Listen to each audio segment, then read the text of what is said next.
Hi, I'm Catherine. And I'm Lynn, and we are a Coffee Break with Cat and Mom.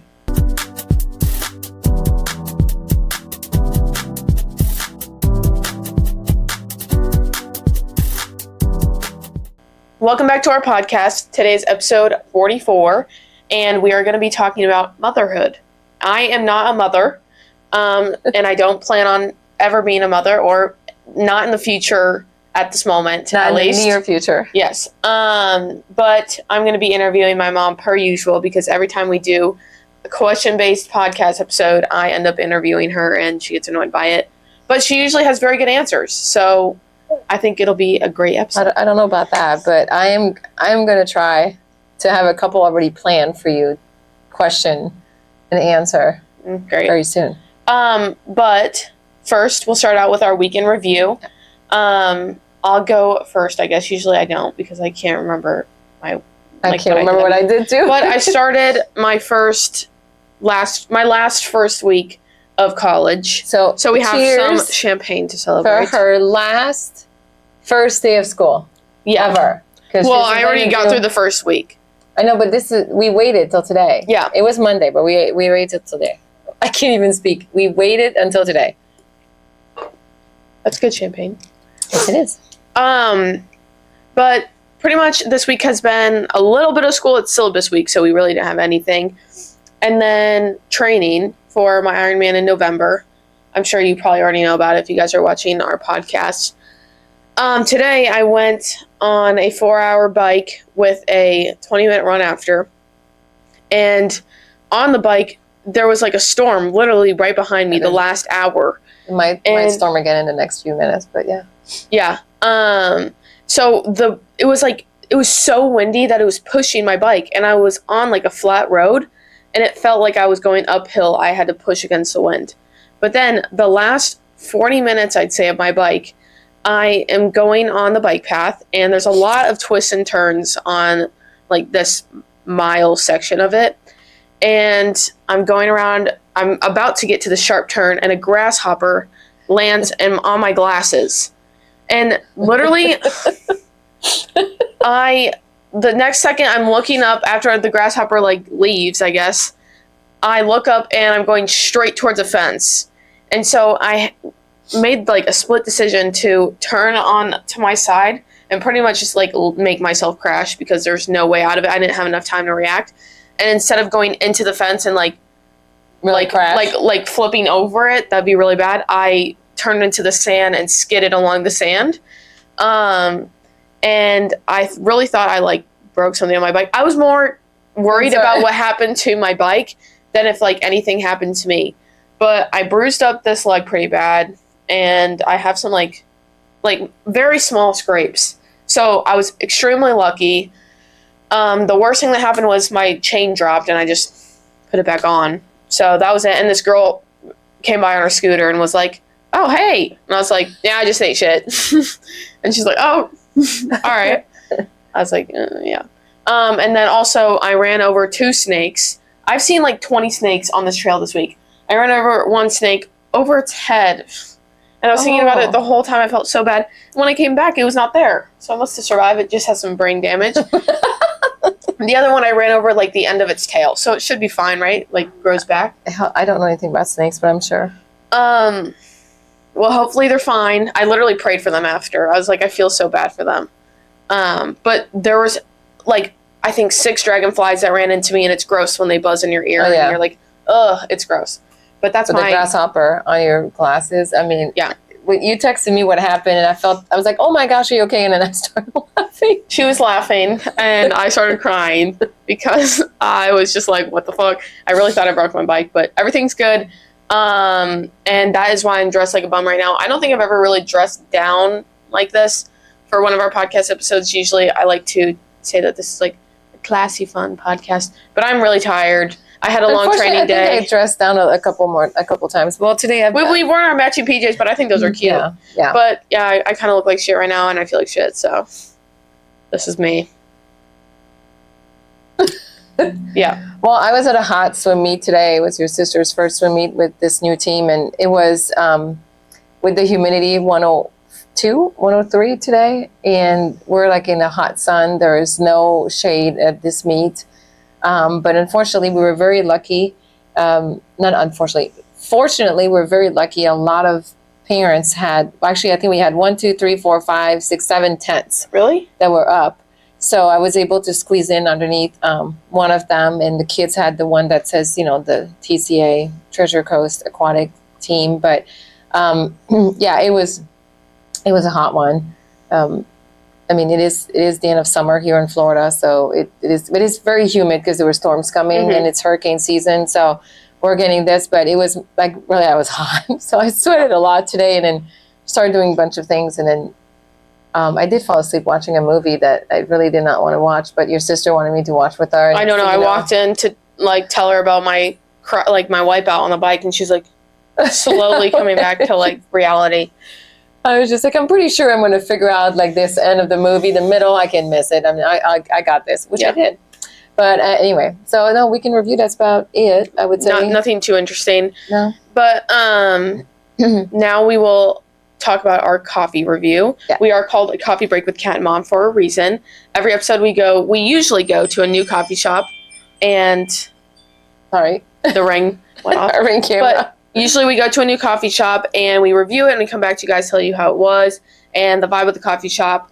But we live in a pretty small town, and there's not that many coffee shops around. No, there is a lot. It's just we haven't found them yet or seen them, but because we hear about them and we're like, okay, because we've been to at least 8 different different places. But I know there's so many other ones, but I don't know. You always have some of your favorites, and you start at school and whatnot. And so I was just like, okay.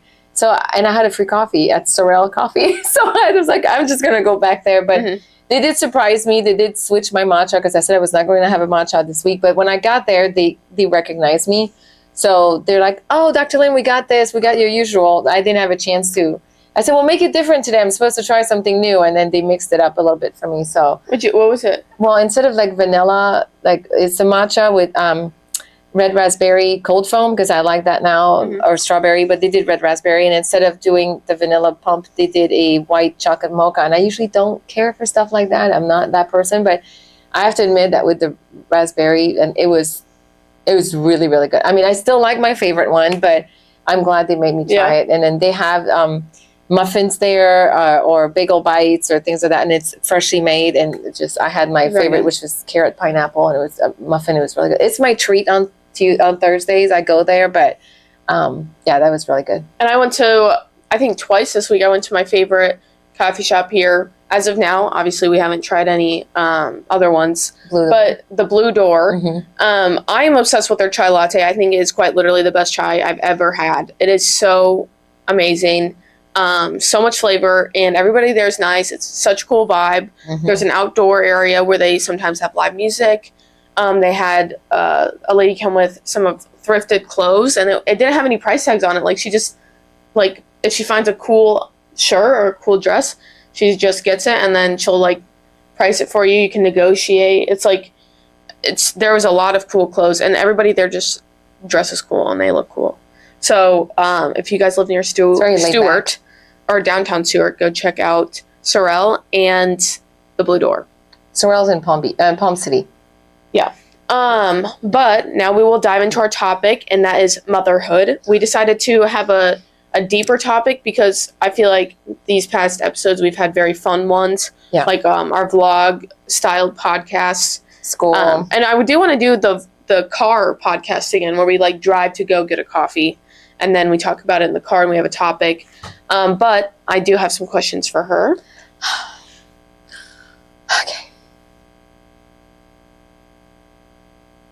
Okay.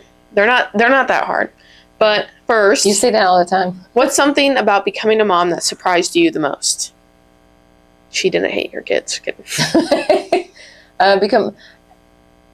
Well, okay, it's not really a surprise in a sense that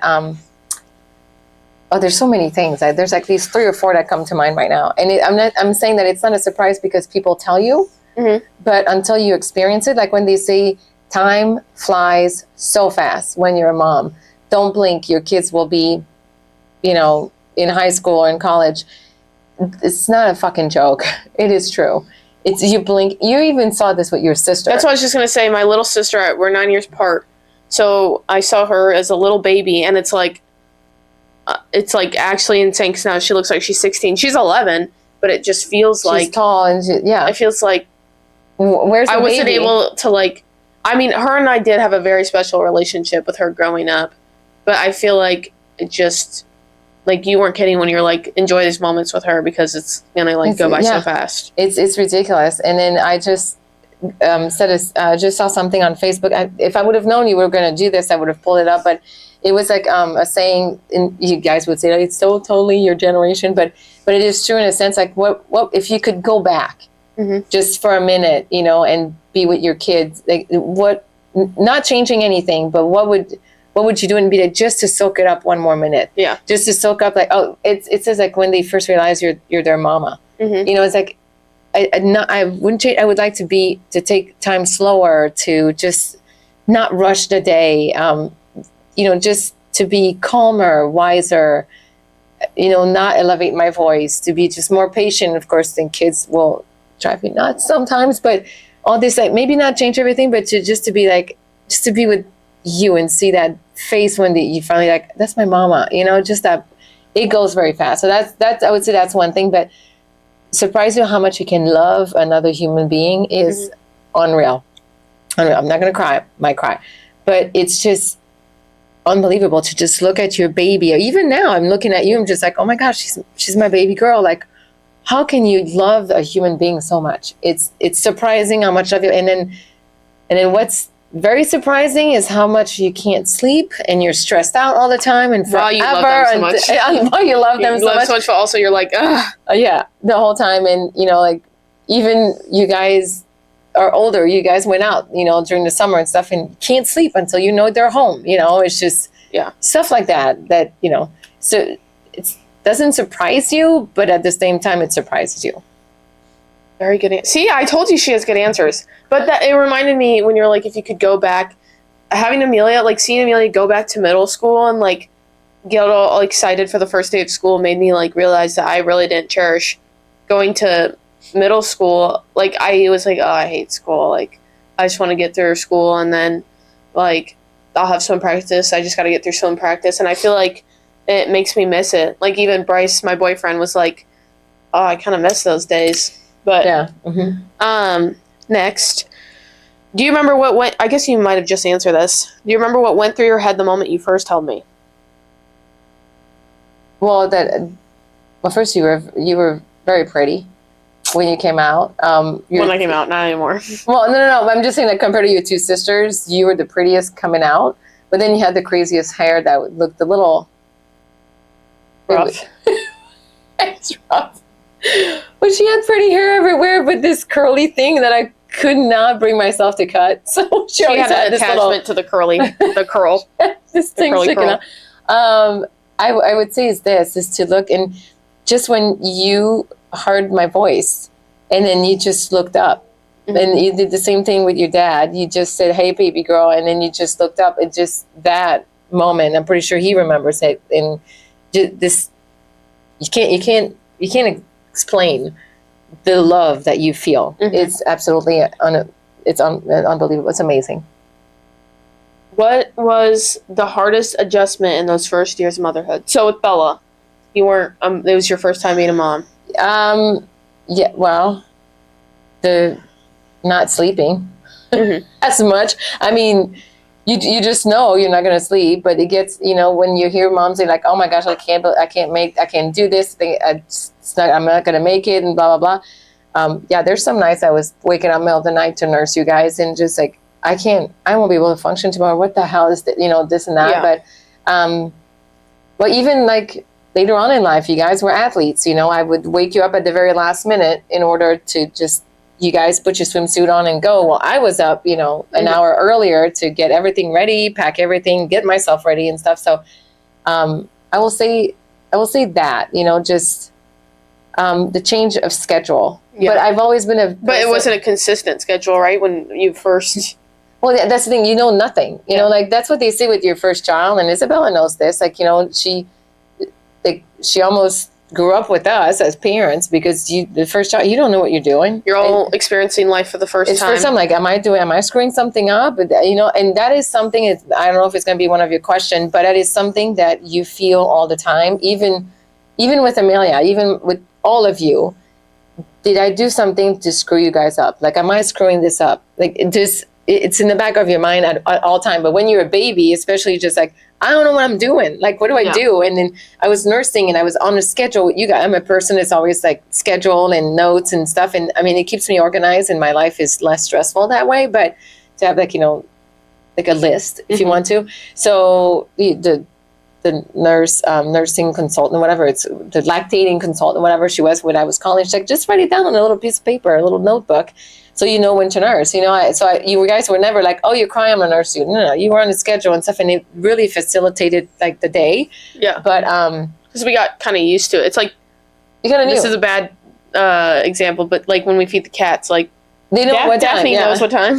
Yeah, I know. The other one doesn't. The other one is always hungry. I mean, when it was closer and stuff, you had good rest, you had good naps. You guys were extremely good sleepers. I was very lucky. But yeah, things like that. That changes your life forever. But you adapt. It's just like you're tired forever. But you know what? When you're dead, you can sleep. So. I hear that a lot of people or a lot of moms have postpartum depression. Mm-hmm. Did you have any postpartum depression? I am very fortunate. I didn't. I will say I did have a little moment when I had Isabella that, like, I know, like, dads are there, right? So they just pick up their kids, and your dad was holding Isabella and stuff. And you just get it. I don't know if it was maybe like it could have been a sign, but I did not go into depression. But I would have moments that I would lose my mind crying because I thought that my baby was not going to love me or be attached to me enough, and then she would be more attached to your dad, to her dad. I mean, this was like, and it was the first couple weeks for each child, and then it just went on. So I knew when it happened with you, I was like, I'll be fine, so it was, but I was very fortunate to be able to stay at home. Yeah. For all three at the beginning, anyways, for Amelia, until like much later in life. So technically I was at home mom for you guys. So it was easier to be with you. So. If you could go back and give a new mom, what? Sorry, let me re-say that. If you could go back and give new mom so you before you became a mom, or like you right when you became a mom, one piece of advice, what would it be? Like a new mom me? Like giving myself a new... Like right when you gave birth to Bella, what's like the advice that you would tell yourself right then and there? After experiencing all three of us. Well, I said that earlier. Just take every second of the day. Don't take it for granted. Just absorb it in. And I know I see friends of mine that have newborns. Well, I mean, younger people, like, your first swim coach when you were little, Coach Julia. Yeah. And she sends me pictures. She's like, I won't remember this moment. That is one thing that I told her. I said, I would look at you, and I did it. You guys saw me, you and your sister. You might not remember, but I remember where I was sitting in the living room in our last house with Amelia, and I looking at her and holding her and stuff, and I was like, I want to remember this moment forever. How can I remember? How can my brain remember this specific moment? I was holding her like this, and I'm like, I want to soak this up, because you guys were like, why are you looking at Amelia like this? Like, this is so weird. Why are you doing this? I'm like, I want to remember this. I want to remember this moment, and it's something that you don't. I mean, that's why I take pictures. Take pictures. And people always are like, don't live through your phone, but it's like, you can look back on those pictures. Like, I love looking back at old pictures, and it just brings back like so many good memories. Yeah. So it's you can't be told enough to take it every minute at a time, every second at a time. It goes fast. Now moving on to some more lighthearted stuff. What's the funniest parenting moment you've ever had? Oh shit, there's so many. What are you talking about? Maybe a poop story. Oh, so many poop stories. Your older sister pooped so bad while we were visiting Old Montreal with your uncle and your cousin Cheyenne that when we picked her up, we realized that she had pooped all the way out, sticking out of her like at her neck, like of her pajama all the way to her neck, and we had to clean it up. And your uncle, so my brother, was just like, don't put poop on the car seat. I'm going to sit on the car seat. Everybody was screaming at me, and Cheyenne was like, it smells bad. She was looking at me above. It was so stressful. We changed her. Your dad was like, here's the new pajama. Here's the new diaper. And then they left everything on the floor. And I didn't know that part because I was putting her back in the car seat. I was buckling Cheyenne. I was buckling myself. And the parking lot attendant ran after our car and stopped my brother, your uncle, and just like, go pick up the dirty diaper. Nobody wants to pick that up. I'm like, you guys left that on the ground. So, yeah, that is the story I think we'll remember probably forever. Also, there's one night that we watched some of the old videos from when Bella and I were younger. And I was bullying Bella. Bella was playing dress up, and I guess I was also playing dress up, but I didn't really care what she was doing. And Bella was like, Catherine, do you like my outfit? And I was like, you look like a grandma. And you were hitting her. Yeah, and then I was hitting her, and I was like, you look like a grandma. And then I walked away and hit my head on the fucking table, and then I hid in a cabinet crying. But then there's another video of me hitting Bella with the stick outside, and then in the next clip, it's me out in the back of the video with you screaming at me and me bawling my eyes out, and Bella's in the front just playing with a stick. Okay, but I will say, I think now that you're saying this, for you, the best memory, you must have been not even in first grade. So preschool, pre-K. And we're at the big house. And so on one side of the counter, we had a very long kitchen island. And your sister's on this side, and I'm at the end of the counter. And you were trying to tell me that bitch is not a bad word. And we're just trying to tell you that you can't say the word bitch. Well, what happened was I was sitting there playing a game with Bella, my older sister, and I was like, bitch. And my sister, not really knowing what that means. My sister's like, you can't say that. That is a bad word. And I was like, it means female dog. And then Bella was like, no, you cannot say that. And I was like, let me go ask Mom. And then so me and your dad walked in the kitchen, and we said, yes, that's true. It does mean a female dog. So Isabella was right, but it's not, usually we don't say that. We would say female dog. So you can't say bitch. It's a bad word. And you kept on saying like, no, it's not. And I said, yes, it is. And then you're like, bitch, bitch, bitch, bitch. And you said that, and I started running after you, and I'm running around the house going, bitch. But your dad was filming this, and then you're like, and then when I started running after you, like, bitch, bitch, bitch. And you got caught. You got in trouble. You cried. Yeah. But yes, that was on video too. So and then my dad showed that to my swim coach, and he was like, he came to practice one day and goes, so I saw that video of you running around saying bitch in your house when you were younger. I was like, oh, great. I think your dad did it at Dwyer and Michael's. He did. Yes, he did. He did on a radio show. Freaking talked about it. Do you remember a time I embarrassed you as a kid? Oh, there's probably multiple times. Just screaming in a store. Yeah, no, your sister, I will say there's a fun story about your sister, Isabella. You were like you were a very tiny baby because I had you on me in the little baby thing. And she was in the, we were what it's called in Iowa, Hy-Vee, like a public store or whatever, grocery store. I know what story you're going to say. She was in the cart, and I was in this different aisle, but I could hear her talk because, I recognized it was so cute what she was talking. And all of a sudden she looked at your dad and she's like, no, say fuck, daddy. Wow. And I could hear it in there. And I was like, no, say fuck. No, say fuck, daddy. Really loud. And I could hear you, Dad. Shh, don't say that. I know, no, say fuck, daddy. Really. I was like, I am not walking in this aisle. I could hear Lynn. Like, no, I'm not going. Staying over here. That's a good one. Yep. What's your favorite memory of us together when I was little? It's a hard one. Oh, there's so many. Any Christmases, watching you guys opening your Christmas gifts, all the special things we did for your birthdays, all the trips, going to the beach. You guys are definitely beach girls since you were babies. Going to visit Montreal. Decorating for Christmas. Yes. The Christmas tree together? Yes. I mean, Christmas is very special, especially for me and her. Yeah. Amelia's starting to be in it. Isabella is... She's a bah humbug. she's the Grinch. She's a Grinch. But she loves Thanksgiving. We'll give her that. But yeah, all that. I mean, there's Christmas spirit is one of the best memories.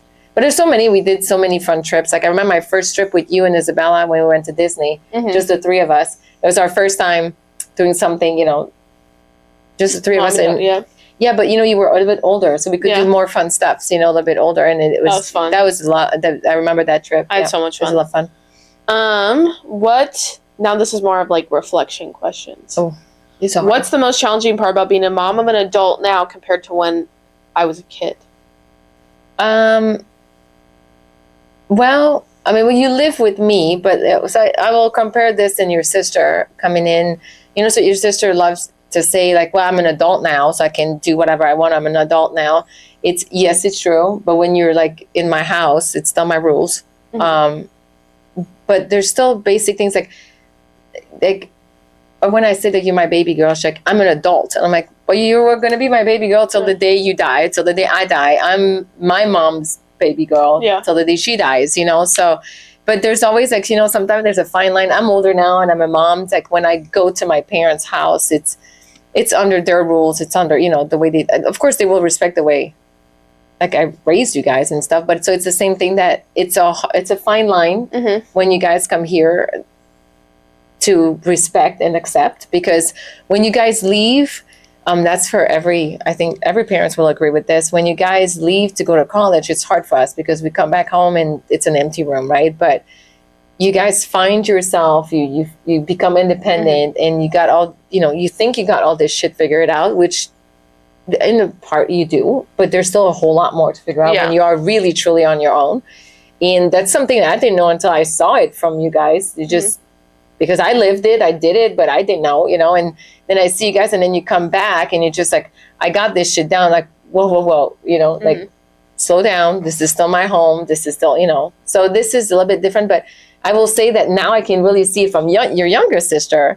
And I think I've always said that to you, like, I became friends with my mom when I went to college. She was my mom. There was we had gotten along very well. And like I said, we did fun trips, you and I and your sister together. But at the end of the day, I was still your mom. But now we're more friends. Yeah. And then I see it with Amelia. I do fun things with her, and I'm with her a lot more like one-on-one than I was with you and your sister because you guys were always together. But you're still her mom. I'm still her mom right now. Like, we're not buddies. And I've seen so many of my friends having their kids like, oh, we're all buddy. Best no, you're friends. Not. Like, you still need to have like a line where it's like they still fear you a little bit, Yeah. Like, this is my mom. Like, I still am below her.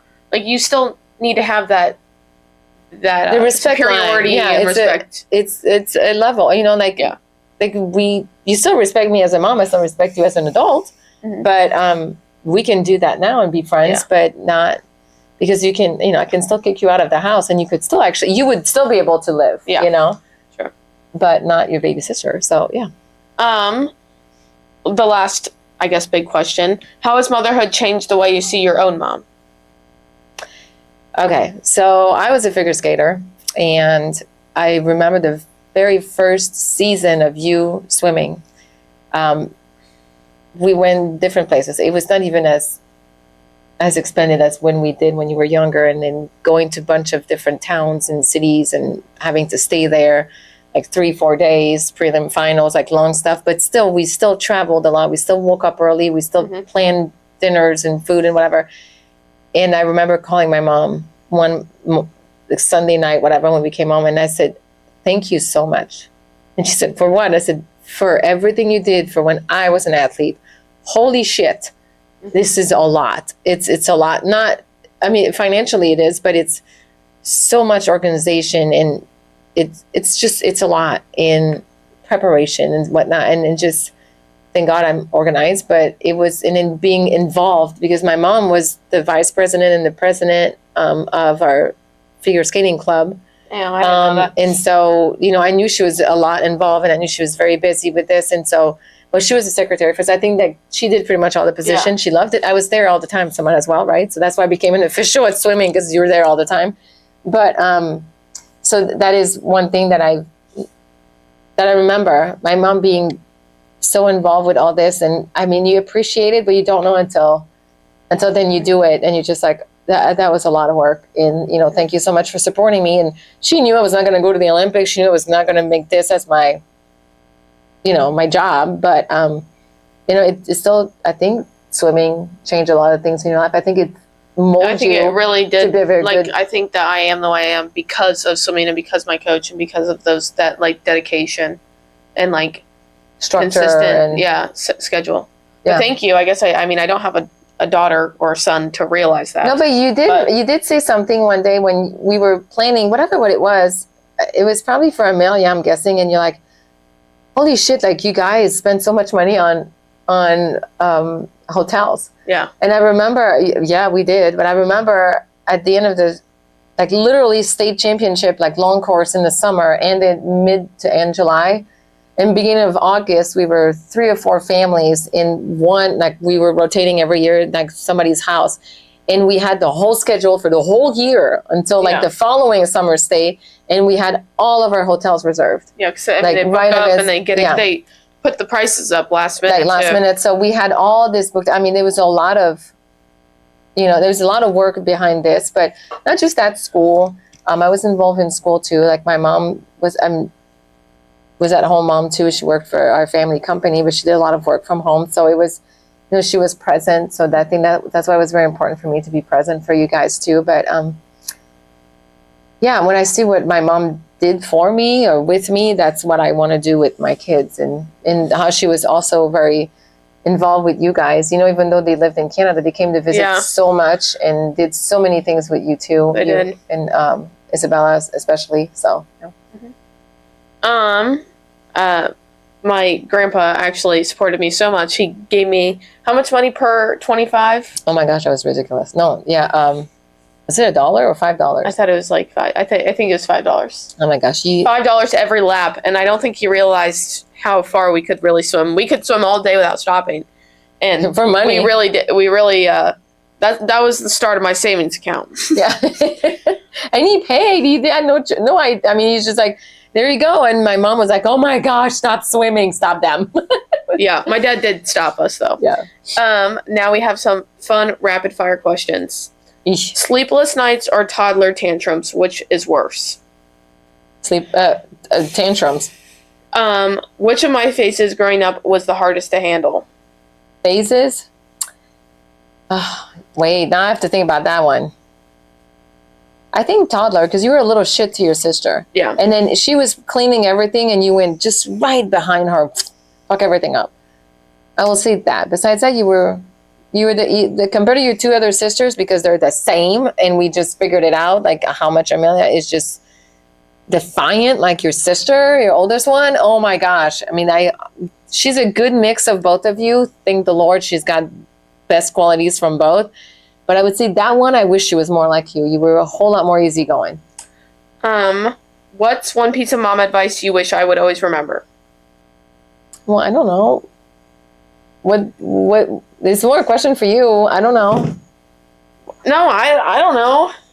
I mean, I remember all the advice. We actually have a podcast episode where she gives life advice because she turned 50. I don't even know, because it was I know, but I still need life advice from my own mom. But go check out that episode because it's really good advice.